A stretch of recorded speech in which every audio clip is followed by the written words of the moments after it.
اس وجہ سے آج اگر سماج کے اندر اگر غور و فکر کریں گے تو سماج کے اندر بے چینی، ٹینشن،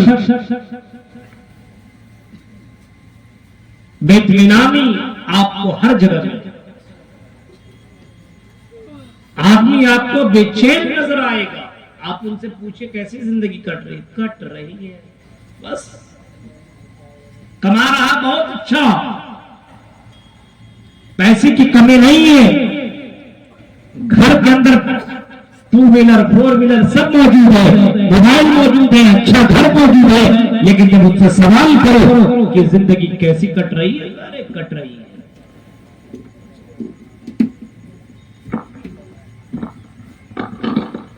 سکون نہیں ہے گھر کے اندر، آرام نہیں ہے گھر کے اندر۔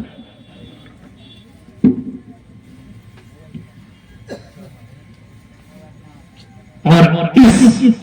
ٹینشن کو دور کرنے کے لیے آج مسلمانوں نے کون سا وہ راستہ ہے جس کو نہیں اپنایا ہو؟ سارے تم راستوں کو اپنایا ہو، جن راستوں کو اسلام نے حرام قرار دیا ہے، ان تمام راستوں کو آج مسلمانوں نے اپنا لیا ہے۔ جیسے کفار مکہ ٹینشن کے موقع پہ شراب پی لیا کرتے تھے، اور آج بھی اگر غور کریں گے تو زیادہ تر لوگ اگر ٹینشن ہو جاتے، پریشانی کیا لگنے ہوتے، ارے لاؤ یار 2-4 پیک مار لیتے، ٹینشن دور ہو جائے گا۔ آج ٹینشن کو دور کرنے کے لیے غیروں کا طریقہ اپنایا جا رہا ہے، اور شراب مسلمان بھی پیتا چلا جا رہا ہے۔ اب شراب پینے کی وجہ سے ٹینشن کم نہیں ہوتی ہے، بلکہ ٹینشن اور زیادہ بڑھ جاتی ہے، کیونکہ شراب پینے کے بعد وہ اپنے دماغ کا جو معاملہ ہوتا ہے سب کھو بیٹھتا ہے، اور جا کر کے کسی لڑکی کو چھیڑ دیتا ہے، یا کسی کے اوپر مار پیٹ کرنا چالو کر دیتا ہے، جس کی وجہ سے اس کو پکڑ کر کے مارا پیٹا جاتا ہے، اور سماج کے اندر اس کو گھنٹے نظروں سے دیکھا جاتا ہے۔ یعنی شراب تو ٹینشن کو دور کرنے کے لیے وہ پیا جاتا ہے، شراب ٹینشن دور نہیں کرتا، بلکہ اس کی زندگی کے اندر ٹینشن اور زیادہ لا کر کے کھڑا کر دیتا ہے۔ اور آج تو شراب عام سی بات ہو گئی ہے، پی رہا ہے، شراب پی لیں گے مولوی صاحب ٹینشن دور ہو جائے گا، بیوی سے جھگڑا ہوا جا کر کے شراب پی لیا۔ آج ٹینشن کو دور کرنے کے لیے شراب کے علاوہ بہت سارے ایسی چیزیں ہیں جن کو لوگ استعمال کرتے ہیں۔ مثلاً آدمی اپنے گھر سے نکلتا ہے اور نکلنے کے بعد سوچتا ہے بیوی ٹینشن دے رہی ہے، سماج کے لوگ ٹینشن دے رہے ہیں، یہاں سے نکل گیا اور طوائف خانوں میں جا کر کے طوائف کے اڈوں میں جا کر کے غلط کام پر بیٹھتا ہے، زنا کاری کر لیتا ہے، اور سمجھتا ہے کہ یہ طوائف کے اڈوں میں آنے کے بعد لڑکیوں سے ہم بستری کر لینے کے بعد ہمیں سکون مل جائے گا، لیکن جب اس کام کو کرنے کے بعد بندہ نکلتا ہے اس کے اندر بے چینی اور زیادہ بڑھ جاتی ہے۔ اب وہ سوچتا ہے کہ یہ کام کر کے نکل رہا ہوں، میرا ٹینشن ختم کیوں نہیں ہو رہا ہے، میری بے چینی دور کیوں نہیں ہو رہی ہے، وہاں دل سے سکون نہیں مل رہا ہے۔ آپ نوجوانوں کے ہاتھوں میں موبائل دیکھیں گے، موبائل آپ کو ہر نوجوان کے ہاتھوں میں آپ کو موبائل ملیں گے، اور اس موبائل کے ذریعے سے پورے راتیں کو گزار لیتا ہے، اور رات بھر گیم کھیلتا ہے، رات بھر لڑکیوں سے باتیں کرتا ہے، رات میں بہت سارا ویڈیو کو دیکھ کر کے اپنی بے چینی کو دور ختم کرنے کی کوشش کرتا ہے، لیکن ان تمام چیزوں کو دیکھ لینے کے بعد بھی اس کی بے چینی دور نہیں ہوتی ہے، بلکہ اور زیادہ وہ ٹینشن میں مبتلا ہو جاتا ہے،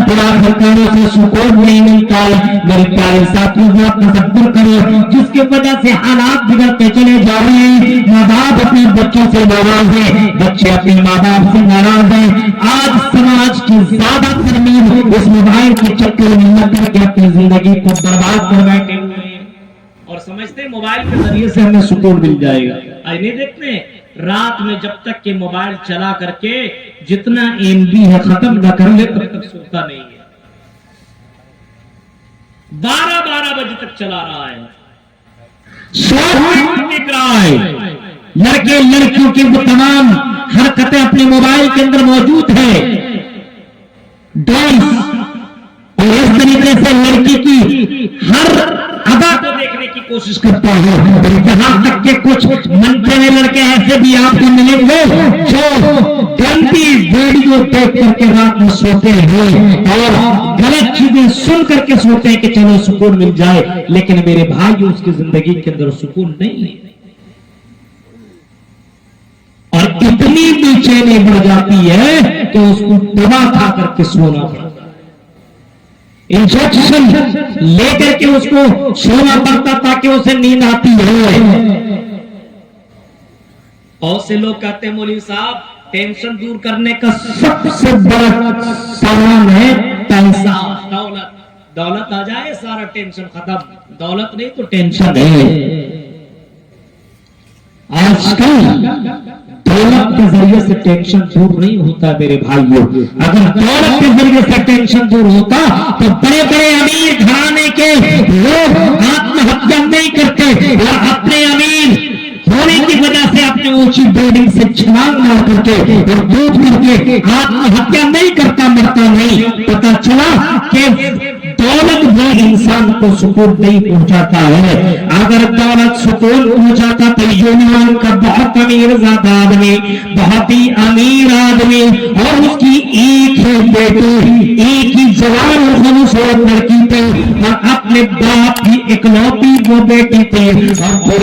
پورے زمین و جائیداد کی وہ مالکن تھی۔ باپ کے انتقال ہو جانے کے بعد 24-25 سال کی یہ لڑکی ہے اور ارب پتی ہے، اس نے سکون حاصل کرنے کے لیے اپنی دولت کو فائدہ اٹھانا شروع کر دیا، اور ان کو جہاں جہاں جیسا ملا ویسا کرتا چلا گیا، یہاں تک کہ یہ یونان کے رہنے والی اس خاتون نے ایک نہیں بلکہ آرام حاصل کرنے کے لیے اور سکون حاصل کرنے کے لیے اپنے پیسے کے بل بوتے پہ چار اس نے نکاح کیا، ایک سے نکاح کیا، دل نہ بھرا، سکون نہ ملا تو دوسرا کر لیا، دوسرے سے نکاح کیا، اگر دوسرے سے دل نہ بھرا طلاق دیا اور تیسرا کر لیا، تیسرے سے دل نہ بھرا تو تیسرے کو بھی ریجیکٹ کیا، طلاق دیا، اور چوتھے سے نکاح کر لیا، لیکن تب بھی اس کی زندگی کے اندر سکون نہ آیا۔ جب اس کی زندگی میں سکون نہ آیا تو آخرکار وہ اپنے باتھ روم کے اندر ہارٹ اٹیک سے اس کا انتقال ہو گیا۔ پتہ یہ چلا اگر دولت انسان کو اگر سکون پہنچاتا تو ہارٹ اٹیک سے اس کا انتقال نہ ہوتا، اور اسی طریقے سے فلمی دنیا کے بہت سے لوگوں کو آپ دیکھیں گے کہ آتم ہتیا کر کے مرتے ہوئے آپ نے بھی دیکھا ہوگا۔ یعنی دولت انسان کو سکون نہیں پہنچاتا ہے میرے بھائی، اور ٹینشن آپ دیکھتے ہیں دولت مند آدمی سوتا ہے صحیح سے، پیسہ ہے لیکن اس کی زندگی میں آرام اور سکون نہیں۔ کہاں ہے سکون، کہاں ہے آرام، کہاں ہے امن، کہاں ہے زندگی، کہاں ہے؟ آؤ ہم قرآن سے سوال کرتے ہیں، قرآن تو بتا، اے قرآن تو بتا،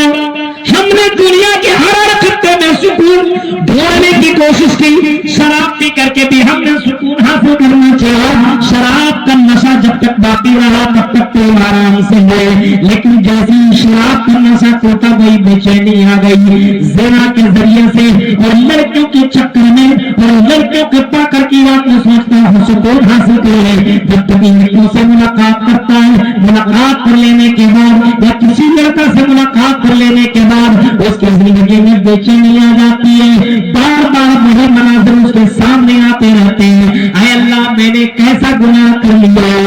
آدمی بے چین ہو جاتا ہے۔ اسی طریقے سے اگر کوئی آدمی اور بھی غلط کام کرتا ہے اسے سکون نہیں ملتا بلکہ بے چینی اور زیادہ بڑھ جاتی ہے۔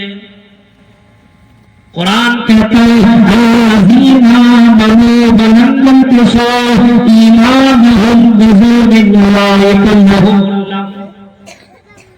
جن لوگوں نے ایمان لایا